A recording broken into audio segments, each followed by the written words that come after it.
Hello.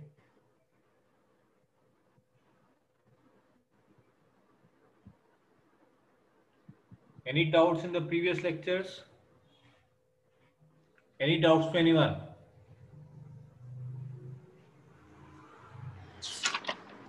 Abhishek, No, sir. Dipanch,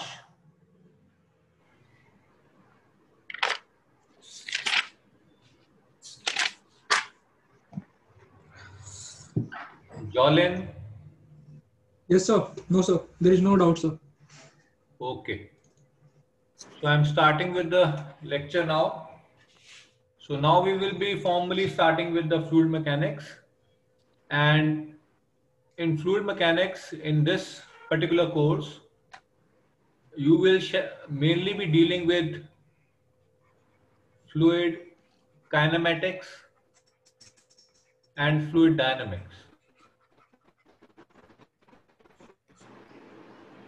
And you will see that fluid statics is just a special case of this.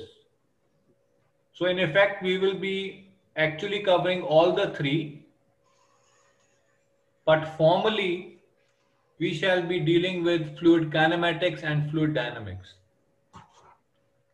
So at the outset, I would like to ask you, what do you think? What is the difference between the three branches that we will be taking? So what do you mean by fluid statics?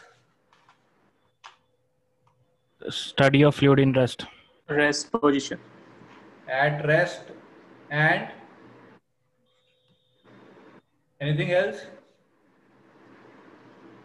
So there is no Constant force velocity. acting on. With constant velocity. At rest or moving as a rigid body with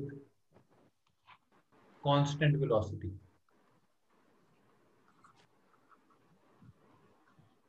So when you have either fluids at rest or fluid moving as a rigid body with constant velocity, the concepts that govern are called as fluid statics.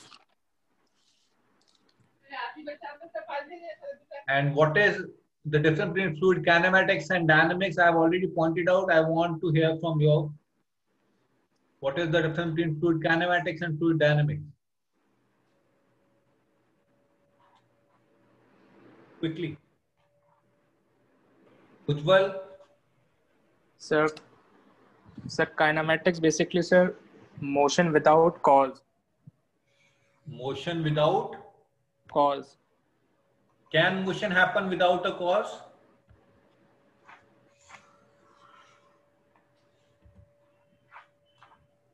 Hanji Ujjwal. No, sir. Then what is the difference between kinematics and dynamics? Sir, we will only study about the motion. We will not go into the why it's happening or with the which cause it's happening. We will study only the motion of the fluid without. So you are Understanding about the absolutely force. correct. So although force is always there when there is any kind of motion. So we only, when you're interested in the motion part, that is pertaining to kinematics. Yes, sir. So that is the picture, and you already know that in any kind of motion or in any kind of kinematics description, we know that there is a constitutive relationship between what? If I say tau is equal to mu du by dy, what is the constitutive relationship and between which kinematics and dynamics part?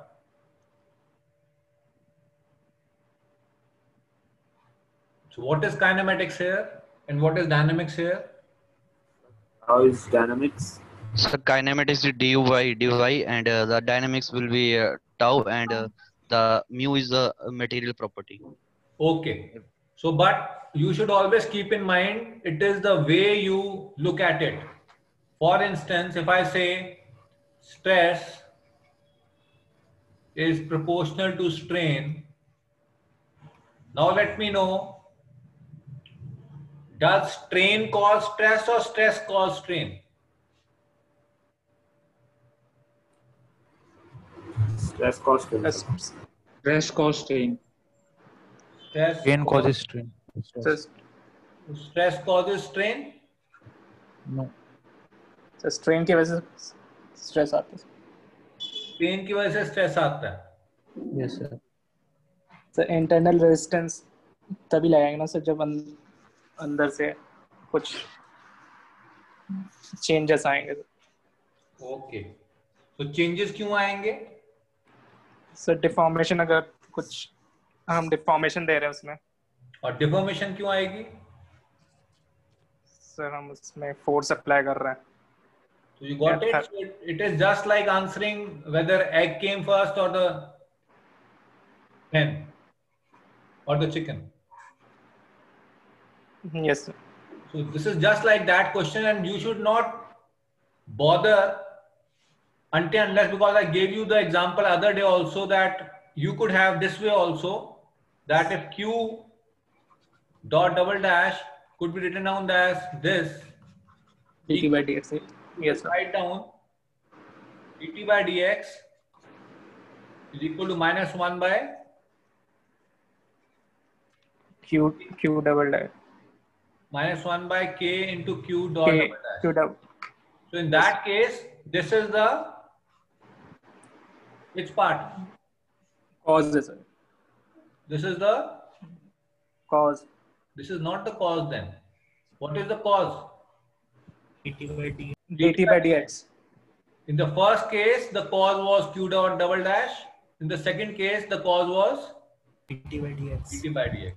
So it depends on the situation that which part is kinematics, which part is dynamics. But one thing is clear, that these are connected together through a material property, and that relationship is called constitutive relationship. This should always be clear in your mind. Given the situation, you might have different interpretations of dynamics and kinematics part, but one thing that will remain always true is that kinematics and dynamics are connected together through a material property, and that is called the constitutive relationship. And the material property can be any property that relates to material. It can be mass, it can be what else, thermoconductivity, it can be viscosity, and any kind of property which you can think about. So that was all about the basics of kinematics. So in addition to these basics, kinematics helps you to find out what? Through kinematics, you can find out the displacement field. You can analyze the velocity field. You can analyze the acceleration field. So once you know this and you know the material property, what can you get?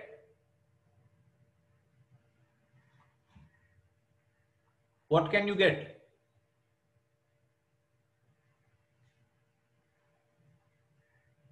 Anyone? Once you know displacement, velocity, and acceleration, what are these?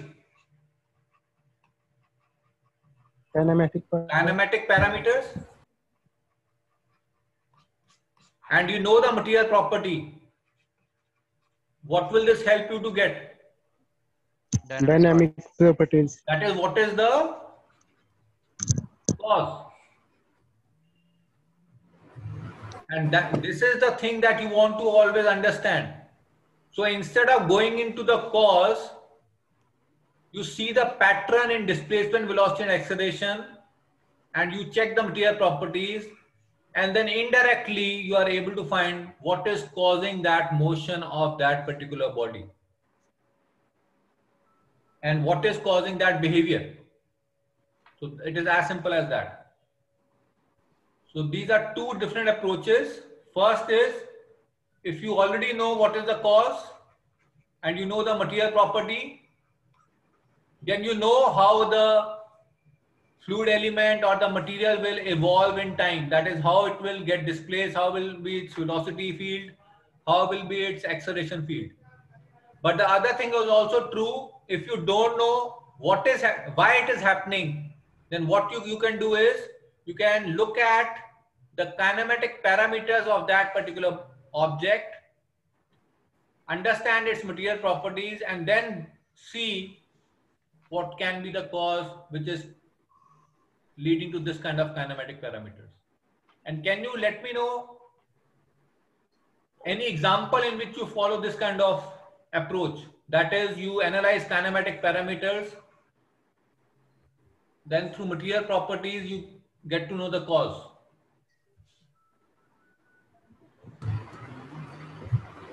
Sir, force, sir. What are you saying? Force. We analyze the acceleration and the material For property. instance, so you have heard about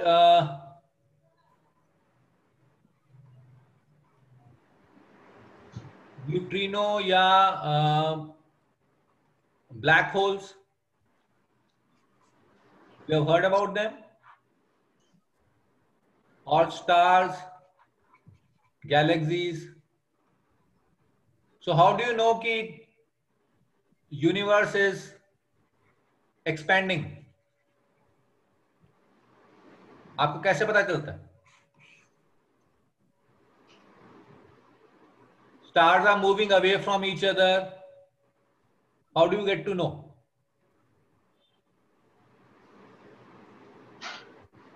Or say Earth is in an elliptic orbit about the sun. What kind of parameters are you looking at? You are looking at the kinematics, that Earth is moving around an elliptic path around the sun. And then if you say that the reason it is moving is gravitational force or gravitational pull, so that is what is the cause. And you are actually looking at the kinematics when the planet is moving around the sun. Are you clear? So gravitational law were also developed by looking at the kinematics.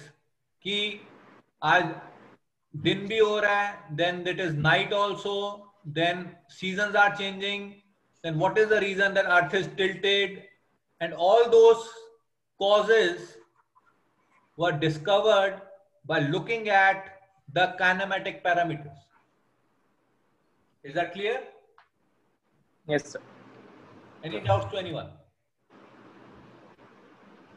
So this is the importance of kinematics, because you don't know every time that what is the cause, but what is much easier to look at is how the system is behaving, and once you know the material properties of that system, you get to know what is the cause. That is indirectly how we do science. So that's why kinematics is very important, and kinematics only led Einstein to formulate the general theory of relativity. So looking at the kinematics, he was able to actually formulate the general theory of relativity. So now I'm coming to formally to kinematics. So description of fluid flow motion, that is clear. Then we will be studying concept of steady, unsteady, uniform, non-uniform. You already are conversant with, so I will not spend time on this. Then streamline, streak line, path line, you are also conversant with these. So the topics with which you are conversant, I will spend little time, and the topics which will be new to you, I will spend more time on those topics. Okay, sir. So then, in case of solids, if you want to track, say this was a ball, this was given a push by some force, say F. It started moving in this direction, say some direction with some velocity. You can analyze this ball by following the ball itself. Like in a billiard table, when someone pushes a ball or hits a ball, you know that initial velocity is 0. You know when some force is given to this, it will move with some velocity. It may collide with this, or it may collide back with this, then it may collide with this. So you can actually track that what is the change in velocity, or you can actually trace what is the displacement of this white ball, what is the velocity of this white ball as it is moving, what is the acceleration of this white ball. So you can actually track the kinematic parameters of solids by looking at how it is moving. So that approach is called the Lagrangian approach. That is, you are concentrating your attention for analysis by looking at the mass itself on which the force has been applied. You can compute its kinetic energy, you can compute its momentum, you can compute its velocity field, you can compute its acceleration field. Whatever you like, you can actually assign or analyze these kind of fields. Any doubts to anyone? But what about fluid? Say if this was a river and I ask you, identify a fluid element. Can you identify a fluid element in a flowing flow? No, sir. No, sir. So what is the challenge? Why can't you identify? Because no fluid element has a distinct Body. shape, neither size. What all you can do is, आपने यहाँ पे you have thrown little bit of ink and that has colored that particular fluid. So you can track this fluid ink when it moves in the flow. That is the only way you can do it. And somebody puts a larger amount of ink, he or she will then track the motion of that. So you don't have any finite size, shape which you can concentrate on. So that is the inherent challenge in case of fluids, that what should I analyze? That is not clear in case of fluids. Any clear है? And one more thing, in this case, if you were told to analyze, say, these 6 balls, can you analyze these 6 balls? If I ask you, find out the displacement field, velocity field, and acceleration field of all the balls at each instant in time, can you find out or not? Yes, sir. You can find out? Yes, sir. Because you know that when this will collide with some other ball, it will exchange momentum and you can compute the change in kinetic energy and all that stuff. Now I am doing a little bit different stuff. Now try to see, I have, instead of 6 balls, I have say 1000 balls. Can you analyze? No, sir. You can still analyze, but it will be difficult for you now. You will require a computer. Now this increases to say 1 lakh. What will happen? You will require a supercomputer. Or maybe say it reaches 1 crore. But what happens in case of fluid? You have billions of molecules and you cannot see them. So you cannot see how each molecule is interacting with the other molecule. Is that clear? So even supercomputers of today cannot actually solve using Lagrangian approach for more than few billion molecules, and that only forms this much part of the entire fluid flow. And that is the reason we build different models and we devise different models so that we can simplify this analysis. So please remember, Lagrangian approach involves tracking the individual particles as they move along. So this approach is not practical in case of fluids. So we need to resort to some other approach. Any doubts to anyone? And that other approach is called the Eulerian approach. This is called the Eulerian approach, in which what we do is we do not track each and individual particles, but instead what we do is, say we want to analyze Section. we take a definite region in space. So this region is say A, B, C, D. And then we analyze whatever is passing through that particular region. We are not interested what is happening, how does the particle reach this position. So say velocity at this location was say somewhat like this, velocity at this location was somewhat like this. We are not interested why it is like this, but we are interested what will happen when this crosses this region or passes through this region. So that approach is called the Eulerian approach. And this is also called control volume approach. And the previous approach, that is a Lagrangian approach, is also called control mass approach. Any doubts? Now let me know, can you think about a situation in which Lagrangian approach can help in case of fluids, and you cannot solve or you cannot apply the Eulerian approach in that case? So I give you an example here. So this was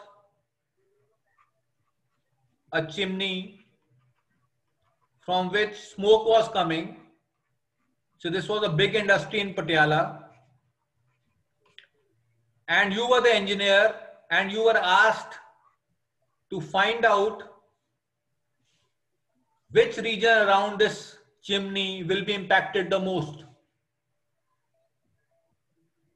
So how will you do the analysis? So these were the surrounding regions around this chimney. These were small towns or villages surrounding this chimney.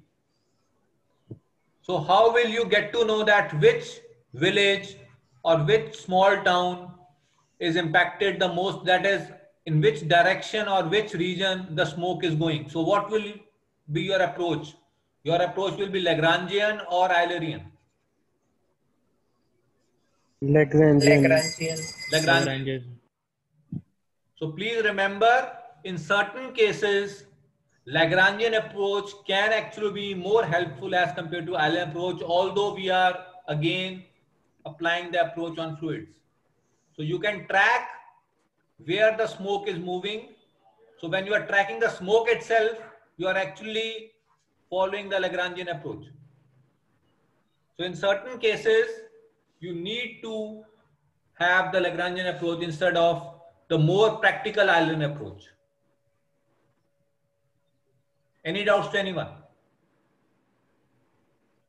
So this is one of the advantages of Lagrangian approach, that under such situations, you can actually analyze in a much more simpler way as compared to the Eulerian approach. So that is one thing. Can you give me another benefit of Lagrangian approach?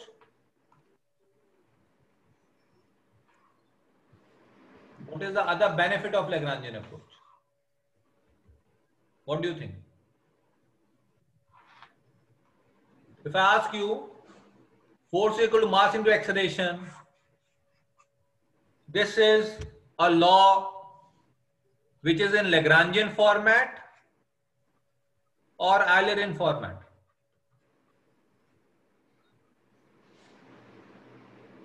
Lagrangian का मतलब क्या होता है? You are applying or analyzing a given control mass. So when I say force is equal to mass into acceleration, Lagrangian approach. Lagrangian approach. Lagrangian approach.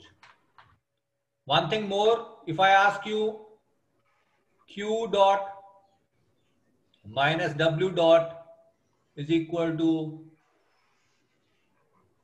D dot, which is this law? Thermodynamics.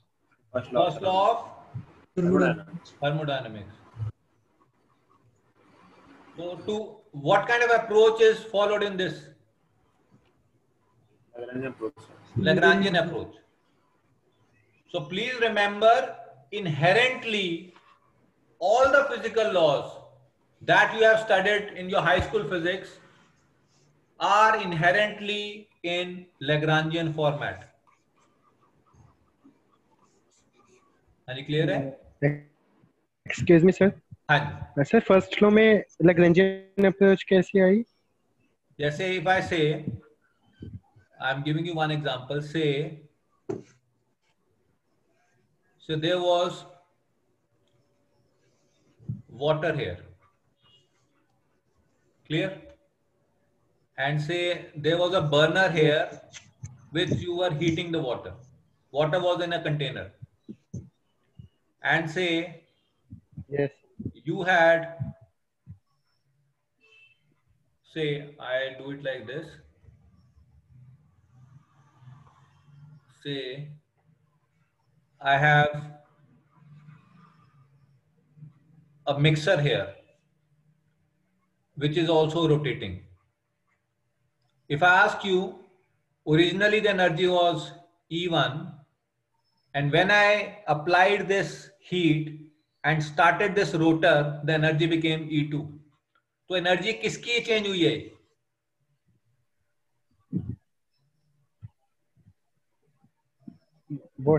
Water की.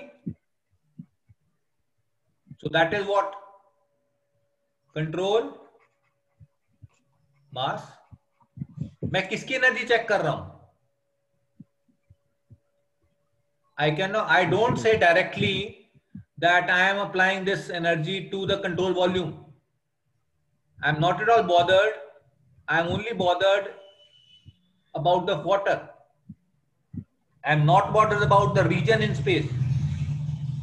I'm bothered what is happening to the fluid itself. So some amount of energy is being supplied. Okay हाँ जी. हाँ जी बताइए. ठीक है sir आ गया समझ. हाँ जी clear है? So inherently, yes sir. all the laws that we have studied are in Lagrangian format.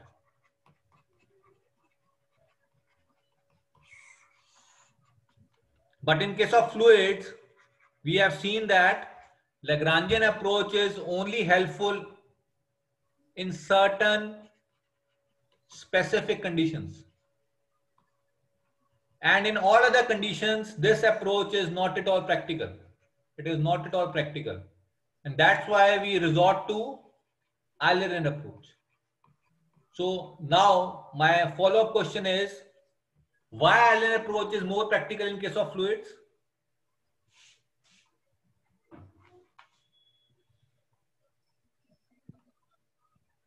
Haan. Sayyid. Sir, because it is less cumbersome. In what sense? In sense of calculating. Calculating. So you are saying the mathematics involved becomes much more simpler. Yes. Because now you are only interested that what will happen across this region. You are not at all interested. You are not tracking the particle along its path. You are only interested whatever happens here. And can you give me a real life example? I think most of you have seen when you drive a vehicle on a road. What do you think? If you are driving, if police wants to check your documents, will each policeman be deployed for each vehicle, or they will simply have a check post and they will check whichever car passes by? Check post. Check post. So Check which post. kind of approach is this? Eulerian. And if we were tracking each, there was one policeman assigned to each and every vehicle, then that will be Lagrangian. Lagrangian approach. Clear? Yes, sir. So say in India there were total of 100 vehicles only, then which approach will be more practical? Eulerian. Lagrangian. Lagrangian. Be careful Lagrangian and method. let me know. If there were only 100 vehicles in this big country like India, which approach will be much more practical? I think Lagrangian. Yes, Lagrangian. Yes, sir. So this approach becomes impractical when this number inflates. Can you typically guess what is the total number of registered vehicles in India? Any wild guess?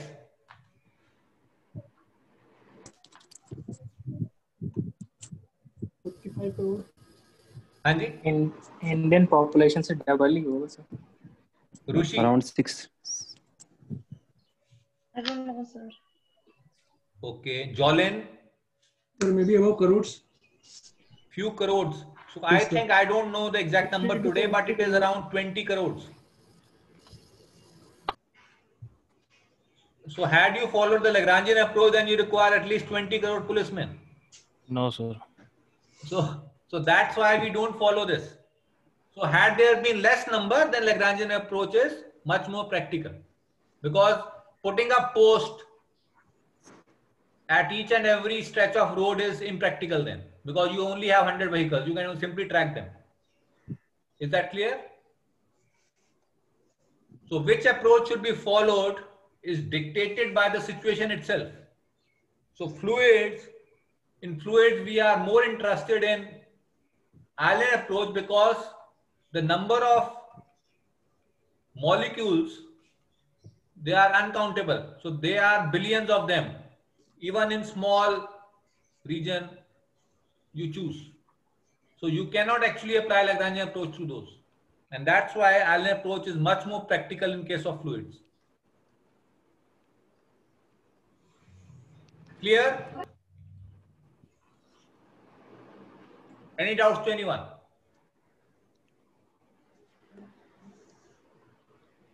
Now, we know that Allen approach is much better. What is the challenge now? We want to use the Allen approach. Why we are confronted with using this approach? I know I want to use this approach, but what is the challenge? I've already pointed out. Fluid elements. Benefit of Lagrangian approach.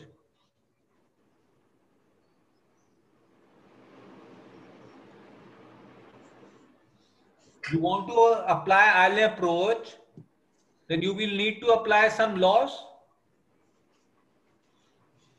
And that laws are inherently in which format? Allen approach. Lagrangian. Lagrangian. So to convert those Lagrangian laws to equivalent Eulerian laws, you require some kind of conversion mechanism. And those conversion mechanisms are called, either we will study substantial derivative. I will let you know what are those. And other is Reynolds transport theorem. So have you heard about these? No, sir. So at the outset today, I will simply tell you the utility of this. Then as the course go along, you will get to know how to apply these. So if you want to convert from Lagrangian format of physical laws to Eulerian format, or from Eulerian to back Lagrangian, you have certain theorems which help you to do this interconversion. And those are called substantial derivatives, and second is called Reynolds transport theorem. So these two will help you for this interconversion process. Any clear hai? Any doubts? Any doubts to anyone?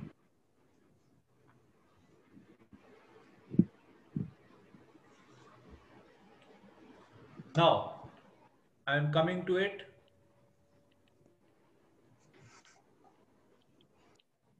So this is the crux of the entire fluid mechanics, which you will study, and more generally, all the science subjects that you have studied or you will study, whether it is electronics, whether it is computer science, any kind of subject you choose, you follow similar kind of flow charts. The philosophy should be clear to you, because if this is clear, then this will be simply a very satisfying and very easy subject to learn. So whatever we see is, in this particular domain, I already told you that if universe is 100, what percentage do we know of this 100%? 5%. 5%. And in this 5%, we know that what is conserved? Energy is conserved. Energy is conserved. Mass is conserved. The linear momentum is conserved. Angular momentum is conserved. So what is the common thread here? Something is conserved. So we are fortunate that we already know the answer. There is no magic happening here that it is vanishing to something that is unknown. If you are burning a fuel, so you have coal here, you are burning coal, you know that if I took 1 kg coal, when it burns, the amount that is emitted is also 1 kg. So there is no loss of mass as such. Whatever was the stored energy has now converted to some, say, heat, light, and other forms of energy. So energy is also conserved. So beforehand only we know that something is conserved. That is, if something is reducing, something else might be increasing, because in totality it should remain the same. So that is the beauty and simplicity of this region that we know. And that's why we are able to operate, because if we don't know what will happen, then we cannot actually guide ourselves and the processes. So we actually know how the system will behave, because we know that whenever the system behaves in some fashion, all these are conserved. Any doubts to anyone? No, sir. So once we know that something is conserved, and particularly in fluid mechanics, either mass is conserved, or linear momentum is conserved, or energy is conserved. These are the 3 conservation laws that are most frequently applied in fluid mechanics. So this is the fundamental principle. So mass conservation, momentum conservation, and energy conservation. Now in case of fluids, as I already told you, we are confused about that we should apply these laws to what. For instance, in case of solids, on a billiard table, we know that we need to apply these laws to the balls. But if I ask you, apply force equal to mass into acceleration, what will be your first question to me? What will be your first question to me if I say, apply this law to this flowing fluid? What will be your question? You will say to what? Or to which part? That will be your obvious question. But if I ask you, apply force equal to mass into acceleration to the system of billiard balls, it will be easy for you to apply this law. So to what and to which part is answered by this thing. That is called the models of flow. That is, you apply these laws to one of the four things. First is, you can assume that you are applying or you are looking at the fluid as it moves along this fixed region in space. So what kind of approach are you following by applying this law? You are analyzing that whatever is happening to the flow field as it is moving across this control volume. So what kind of approach is this? Eulerian or Lagrangian? Eulerian, sir. Eulerian. What about this? You are analyzing what is happening to this finite size control volume as it itself is moving with the flow. So what are you analyzing? Lagrangian approach, sir. This is Eulerian or Lagrangian? Lagrangian. Lagrangian, because you are tracking a finite body and you are seeing how it is moving.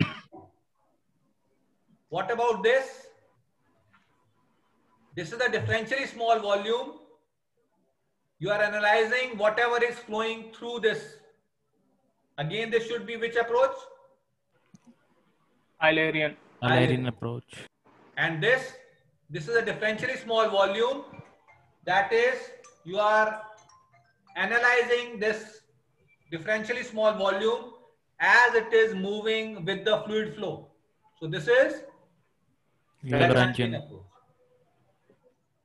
So can you let me know, you have Lagrangian, you have Eulerian approach here, you have Eulerian approach here, you have Lagrangian approach here, Lagrangian approach here. What is the difference between these two Eulerian approaches? What is the difference between these two Eulerian approaches?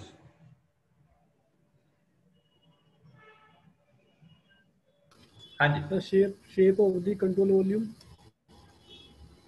Here we are taking finite sized control volume. Here we are taking differentially small or infinitesimally small. So that is the difference. And likewise in Lagrangian, here you are analyzing the finite size control volume, and here you are analyzing differentially small or infinitesimally small control volume. So these are the four models of flow. That is, you will apply the laws, that is conservation of mass, energy, momentum, angular momentum, by choosing any of these four models. And whatever you get as a result of the application of these laws, those are called your well-known continuity equation, momentum equation or Navier-Stokes equation, or energy equation. Any doubts to anyone? These are the physical laws. In case of fluids, you don't have a definite size and shape of the fluid element. So you have actually devised four different models on which you can apply these laws to. And those 4 different models are shown here. So those are finite size control volume fixed in space, finite size control volume moving with the fluid flow, then differentially small control volume fixed in space, then differentially small control volume moving with the flow. So you will be applying all the physical laws to one of these 4 flow models. And once you apply these, can you predict when you apply the physical laws to this kind of model, what kind of equation will you get? What kind of equation will you get? Integral equation. So whenever you apply laws to finite size control volumes, whether it is fixed in space or moving with the flow, you get integral equations.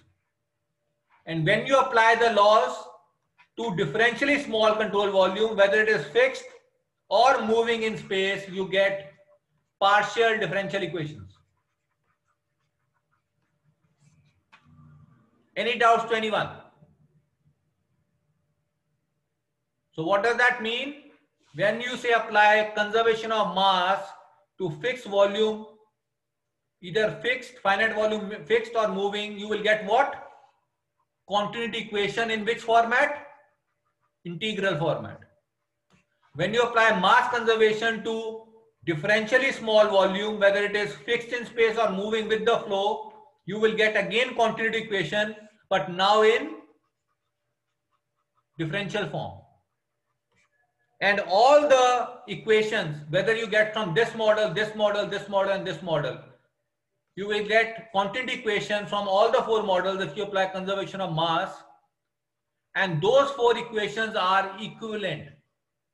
That is, they will be equivalent to each other. This is only a different way to show the same conservation. That is the mass conservation. Likewise for other conservations as well. So I think I'm running out of time, so I will break for today. Any doubts, please ask me. Otherwise, I will end the meeting now. Any doubts to anyone? No, sir. Mohit? No doubt, sir. Prashant? Prashant? Prashant, are you there? No doubt, sir. Yes, sir. Yes, sir. Okay, Pulkit? Pulkit? Sir कुछ हो गया clear. Okay then. So I am ending the meeting now. We will meet in the next lecture. Okay. Okay, sir. Okay. Thank you, sir. Thank you, sir. Okay then.